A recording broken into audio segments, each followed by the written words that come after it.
Democracy continues to strive in all aspects of our national life. He remarked that though the day commemorates the founding fathers' struggle for a better Nigeria, he however acknowledges that sustaining the nation's democracy this far has been a collective struggle.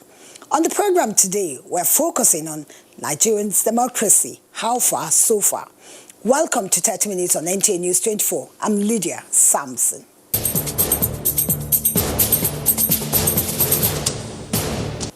Now, our cutting razor chronicles the trajectory of Nigeria's democratic journey in the last 21 years, with particular focus on challenges and milestones. Our correspondent Abdulsalam Jibrin will be telling us how the Buhari-led administration has fared in the last 5 years. It's over to you, Abdulsalam.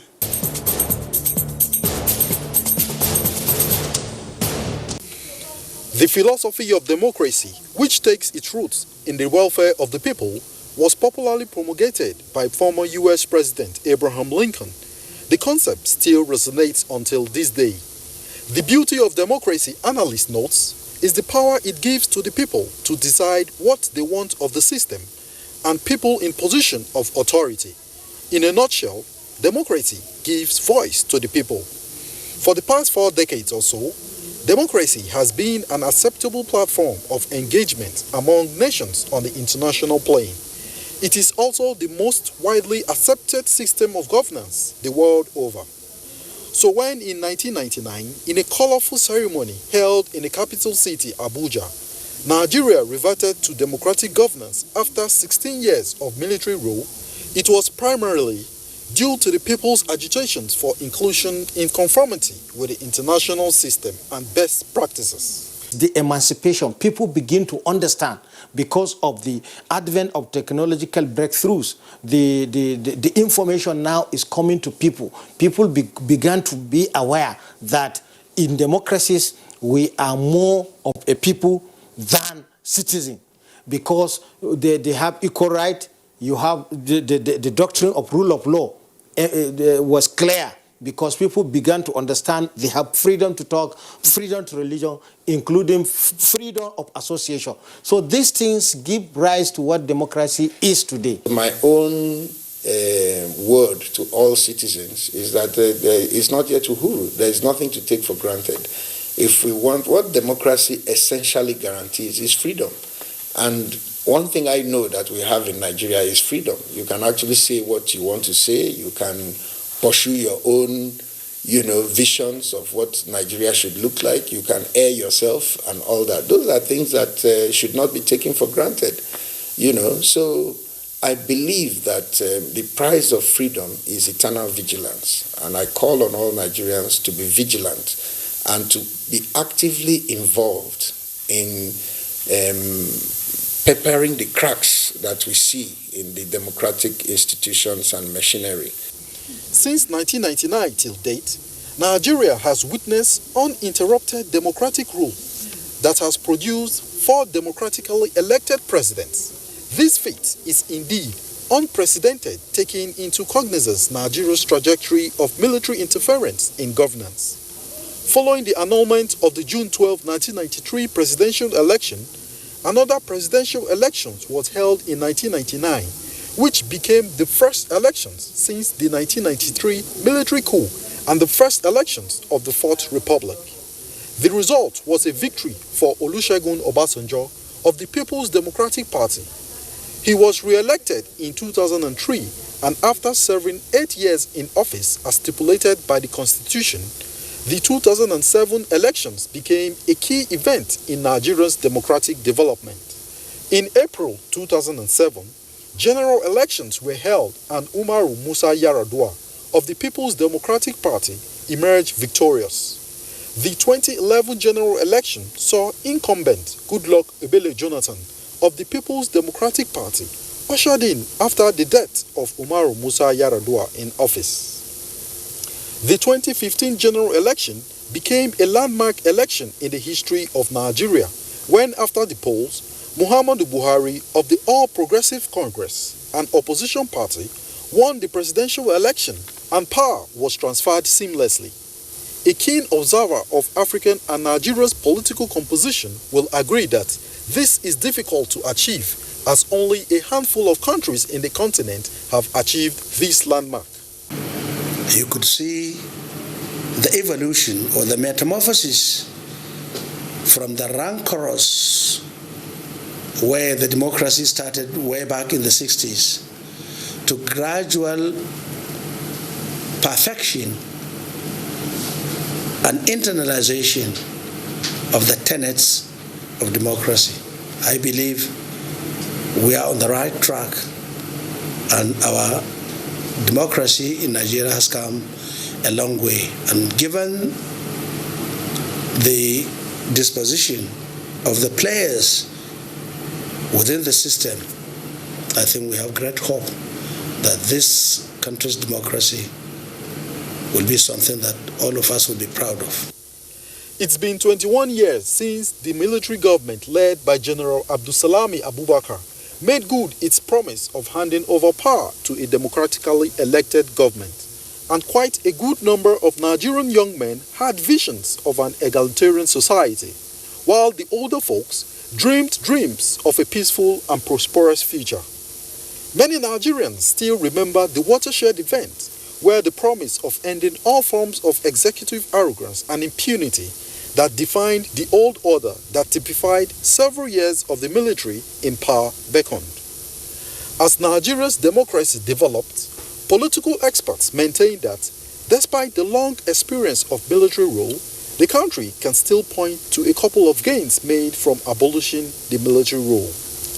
Unlike in the military regime, democracy has afforded Nigerians the opportunity to exercise their rights, contest government policies as individuals or groups, engendering political enlightenment amongst others.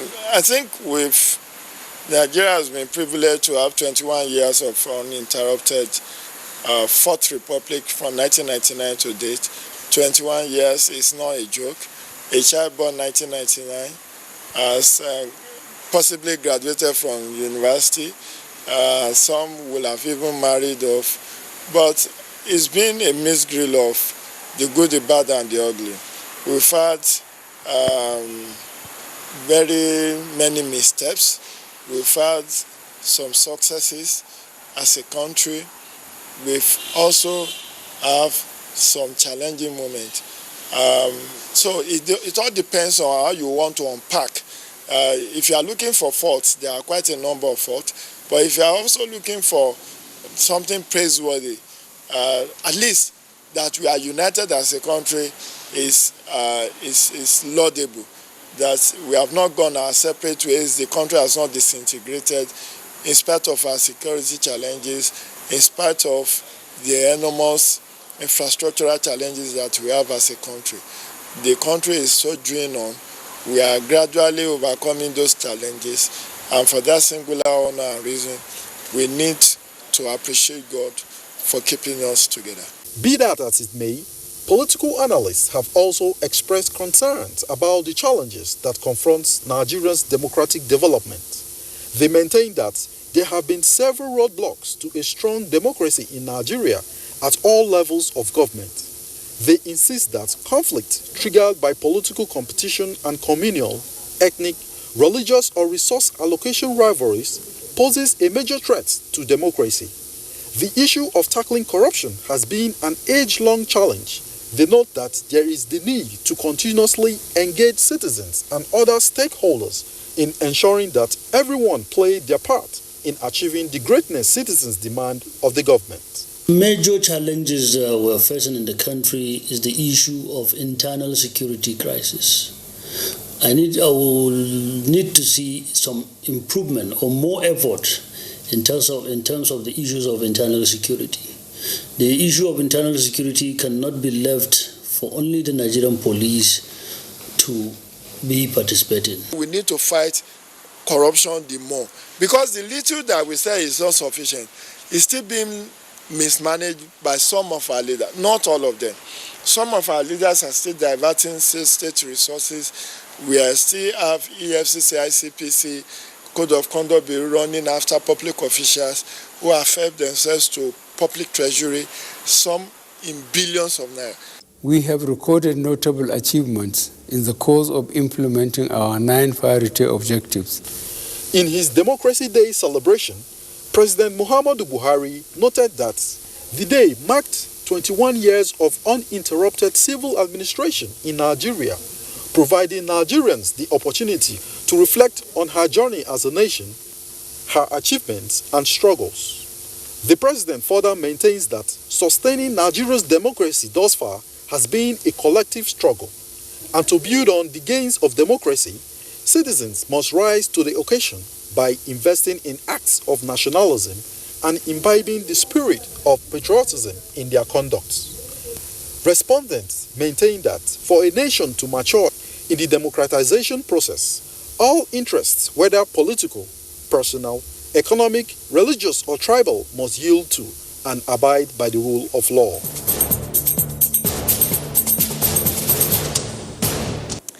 Thank you for that insightful report, Abdulsalam. Okay, it's time to have an overview of achievements of successive government since democratic rule, how democratic rule can be sustained. Daniel Adiri also sought answers.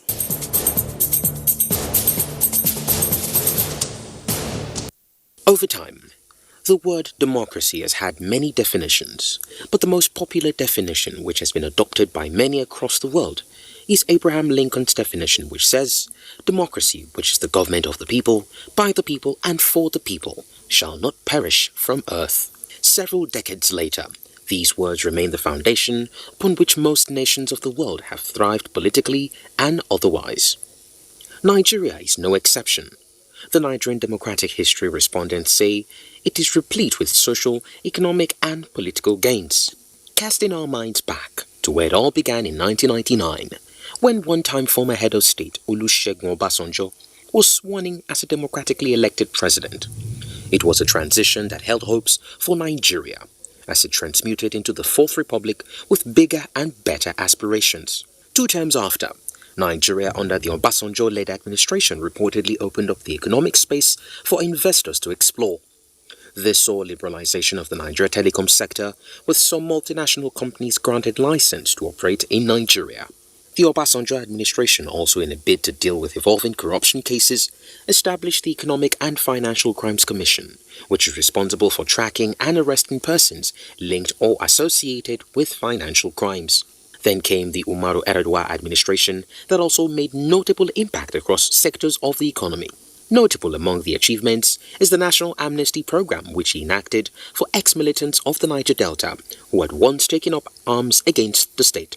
It marked a turning point in Nigeria's history, as the move saw the unrest of several years in the Niger Delta suppressed and abolished. Upon his demise, his then Vice President Goodluck Jonathan assumed office and became president for another 4 years. Notable among his achievements recorded was introduction of an Almajiri system of education aimed at providing good education for disadvantaged children in the northern part of the country. Also, 9 extra federal universities were created during his tenure in states where there were no federal degree awarding institutions, and Nigeria during his tenure became the first African country to eradicate the then ravaging Ebola virus. And now to the present. 5 years after his first election, President Muhammadu Buhari, a man with a vision and on a mission, has taken the bull by the horn and against all odds has returned Nigeria to its first love, agriculture, which previous administrations allegedly paid lip service to. His resolve to make Nigeria more self-sufficient was evident when he stopped the importation of rice into the country. Food security got a major boost with massive production of local rice amongst other farm produce. The transport sector has also received a massive facelift, particularly in rail transport, with the once dormant rail lines now fully active, conveying passengers almost on a daily basis to different destinations across the country.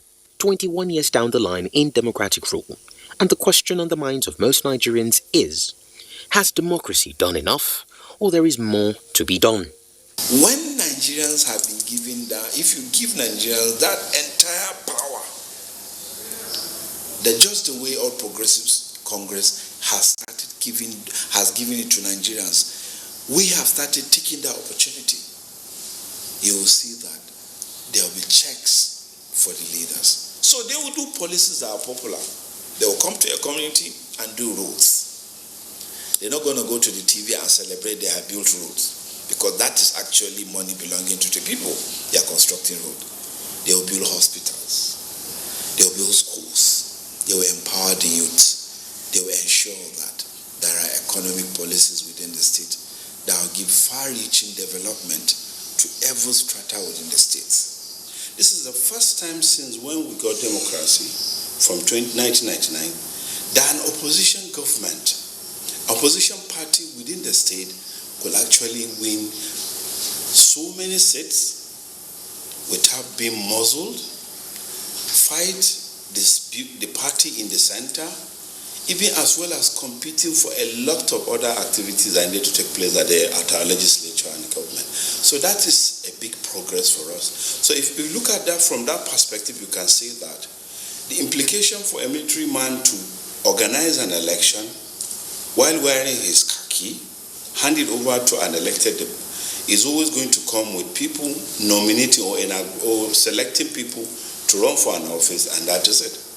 But when that changes, when that change happened in 2015, you could see that federal government is being put in check. In the past, government would just pick off a paper and write a democratically elected government and send it to National Assembly, and a budget is passed. So now there is already a proper division of power. We have a legislature that has its own teeth. We have a judiciary that has run so many activities that is against the incumbent party. So which gives them that autonomy that we've all been clamoring for. And that's why we wanted democracy, so that we can get the so-called freedom. There is no gainsaying that Nigeria's democracy has come a long way in 21 years. And though there might have been a few challenges on the way, the nation has surmounted them all with gait and valor. But in order to move on, analysts maintain that certain policies and structures must be on ground and enforced to avoid wrong turns in Nigeria's democratic journey. When you come to Nigeria, you also have to factor in that point, the global context of democracy. Now, when you specifically look at Nigeria, you will notice that something is very common to democracy in Nigeria since 1999 to date. That's the complete absence of national consensus on what should be the direction of the Nigerian state vis-a-vis the democracy project. What are the minimum things that the state should do? And then, of course, you plug in the question of diversity and the management of diversity and the way it has cropped up at every turn. On that score, yes, there has been an element of that. That massive, pervasive intimidation, militarization is not there anymore. But how far does that take a country like Nigeria when you are talking of democracy, which should be about a minimum provisioning by the state? Why the state? Why the emphasis on the state? Because in a pre-industrial society, the state is the only organized machine that captures the diversity. And particularly when you are talking about a country like Nigeria, which is diverse, you have people who are still anchored on the empire they ran. Benin Empire, Oyo Empire, Sokoto Caliphate, Kwararafa. You have people who think in those terms, and yet they have to come together and form a nation. So you need democracy on a substantive scale to reduce these differences into a more manageable level. So it cannot be democracy just because police don't harass you if you abuse the president, or SSS doesn't come to. No, it has to go beyond that. And what I'm saying is that we haven't gone beyond that because the level of the rancor is disruptive enough. And that shouldn't be, because too, Nigeria has a mission. I believe God has a mission for creating Nigeria. I don't know where I got that idea from, but I strongly believe that. Because the massive nature of the country must be for a purpose. Many Nigerians are of the belief that, for true democracy to be entrenched, governance must be all-inclusive, accommodating and fair in its dealings. They note that the younger generation must have participatory roles that will prepare them for future national engagements and responsibilities. If INEC could do their work and make sure that the people's votes are counted properly, and nothing like towards this last election we are hearing of people like underage voting if these things are done properly and we get the right people through prayers and all of that, I believe we are going to move better. As regards the progress we've made as a nation from 1999, I would say like there's a lot that needs to be improved in our democratic processes. I feel a lot of education needs to be done. All right. I feel, especially at the grassroots level, okay, people need to be made to understand the importance of their power. All right, because democracy is all about the power the people hold. I think like we still need to create avenues, to teach, create avenues to allow young people, have a say, especially the young ones, The way forward is really, for me, is orientation. Let's begin to be thinking about the next generation. Train our young ones in the art of politics and governance. We are progressing, but not at the pace that majority of Nigerians anticipated or expects from the government. Going forward, the National Assembly, they should sit up. They should not allow themselves to be turned to a rubber stamp assembly, where whatever government brings, they just stamp it and it goes. We should allow the people's vote to count. We should allow people's vote to count. Rigging should be stopped, so that whoever the people votes in, whoever they want to rule them, they should be able to select them, and not some people sitting somewhere in some offices and deciding that this is what goes in this state or this is what goes in this local government. I think that is what is killing us, because whoever is elected but not based on people's choice, the person surely would want to recoup whatever investment that has been made in him. In the words of former UN General Secretary Kofi Annan, democracy is a universal value and aspiration, unbound by region, ethnicity, religion, or culture. These words on marble, many agree, should be the guiding principle in fostering good governance across board. Thank you, Daniel. While democracy remains the best option in achieving the inclusive governance, justice and fairness for all, the role of the Nigerian press in the struggle and entrenchment of democracy cannot be overemphasized, which was why the president applauded the Nigerian media for their contributions in nurturing democracy.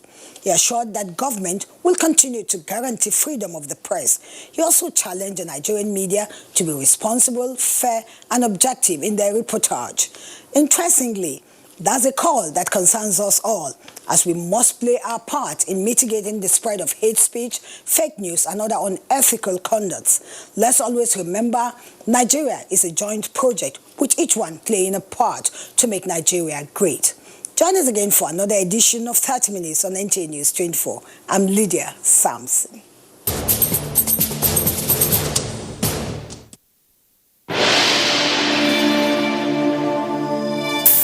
Our papa and our mama, I beg.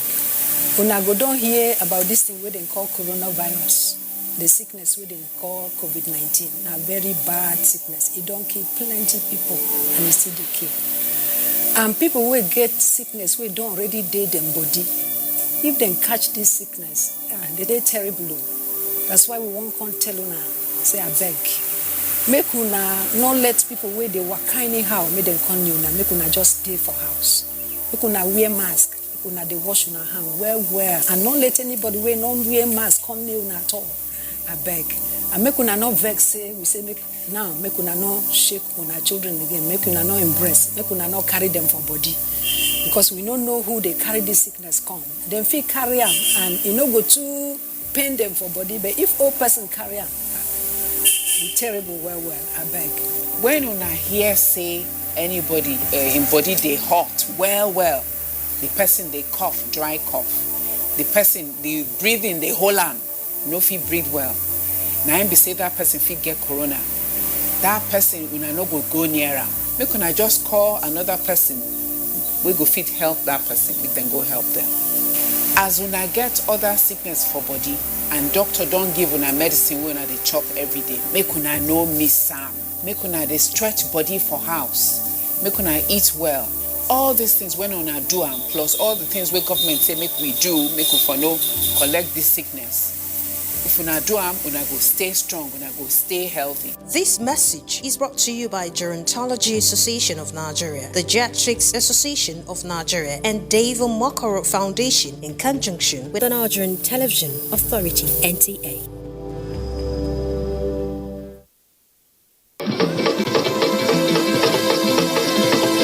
Nigeria, a nation of great people. Different tribes and languages, yet we are united in our diversity.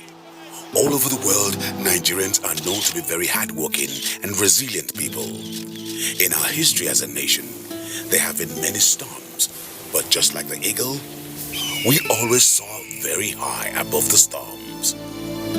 Together, as a nation, we stood against Ebola virus disease in 2014, and we conquered. Together as a nation, we shall stand against COVID-19 and we shall surely triumph. Let's do our part as citizens, obey the health authorities, stay at home, practice social distancing and proper hygiene. When this is over, and very soon it will be, we shall dance again at the Calabar Carnival, the Eyo Festival, Celebration,